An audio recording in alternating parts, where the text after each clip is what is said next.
اکثر اوقات یہ سوال آتا ہے کہ ہم بستری کے اوقات بتا دیں کہ صبح کے وقت میں ہم بستری کرنا کیسا ہے یا بیچ رات میں ہم بستری کرنا کیسا ہے۔ تو پہلی بات یہ یاد رکھیں کہ اللہ پاک نے ہم بستری کو جائز صرف اور صرف نکاح کی صورت میں قرار دیا۔ اگر نکاح ہو جائے تو پھر ہم بستری چاہے جس بھی وقت کی جائے وہ جائز ہے اور حلال ہے۔ ہم بستری کا اللہ پاک کی طرف سے، ہمارے نبی پاک صلی اللہ علیہ وآلہ وسلم کی طرف سے کوئی وقت مخصوص نہیں ہے کہ انہی وقتوں میں کرنا ہے، اس کے علاوہ نہیں کرنا۔ دوسری بات یہ کہ احادیث مبارکہ میں جا بجا یہ بات آئی ہے کہ صحابہ اکرام جب گشت کے لیے نکلا کرتے تھے اور تبلیغ کے لیے جایا کرتے تھے یا کسی اور کام سے نکلا کرتے تو دل میں وسوسے آتے یا کسی عورت کو دیکھ کر شوق پیدا ہوتا تو اپنے گھروں میں جا کر اپنی بیویوں سے ہم بستری کرتے۔ رسول پاک صلی اللہ علیہ وآلہ وسلم نے بھی ایک جگہ پہ یہ فرمایا کہ جب تم کسی نامحرم عورت کو دیکھو اور تمہارے دل میں شوق جاگنے لگے تو تم فوراً اپنے گھر جاؤ اور اپنی بیوی کے ساتھ ہم بستری کرو اور اپنے شوق کو پورا کرو، کیونکہ اس کے پاس بھی وہی چیز ہے جو تمہاری بیوی کے پاس ہے۔ لہٰذا آپ صلی اللہ علیہ وآلہ وسلم کی جانب سے، اللہ پاک کی جانب سے ہم بستری کرنے کے لیے کوئی وقت مخصوص نہیں۔ اور عامل بابا عظیم بنگالی، کالے علم والے، کالے علم کے بے تاج بادشاہ، جائز و ناجائز کام کے ماہر، مجھے وہ مسئلہ بتاؤ جو حل نہ ہو، شیطانی عملیات اور تعویذات کا توڑ، طلاق کا مسئلہ، کاروباری بندش، اولاد کا نہ ہونا یا ہو کر مر جانا، پسند کی شادی، آخری امید سمجھ کر ضرور کال کریں۔ کالے جادو کے اصلی سفلی عملیات، اعتماد آپ کا،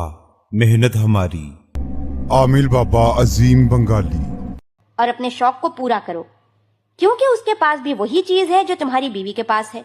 لہٰذا آپ صلی اللہ علیہ وآلہ وسلم کی جانب سے، اللہ پاک کی جانب سے ہم بستری کرنے کے لیے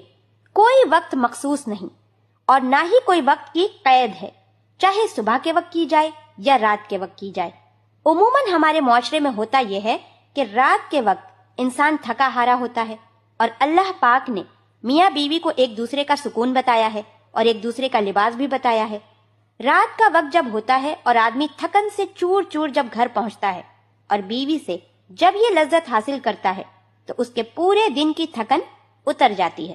عام اعتبار سے دیکھا جائے تو رات کا وقت بہترین ہوتا ہے، لیکن اللہ پاک کی طرف سے، دین کی طرف سے کوئی اس میں قید نہیں، چاہے کوئی بھی وقت ہو کہ حیض کے بعد کب جمع کیا جائے۔ چلتے ہیں اس سوال کے جواب کی جانب۔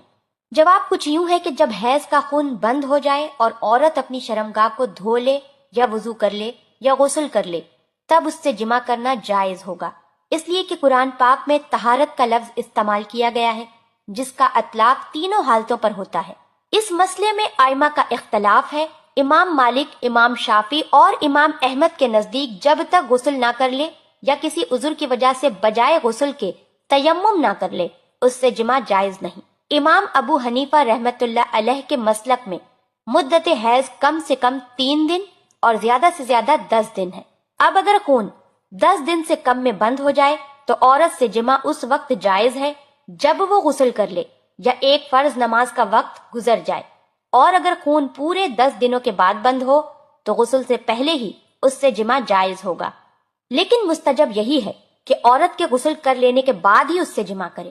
اور بقول حضرت امام غزالی رحمت اللہ علیہ ایام حیض گزر جانے کے بعد نہانے سے پہلے عورت سے صحبت نہ کرے کہ نص قرآن سے اس کی حرمت ثابت ہے، کیونکہ ایام حیض میں عورتیں غسل کرنا بند کر دیتی ہیں۔ اس لیے عقل کا بھی یہی تقاضا ہے کہ بعد غسل صحبت کی جائے تاکہ بوس و کنار کے وقت عورت کے جسم سے ناگوار بدبو معلوم نہ ہو۔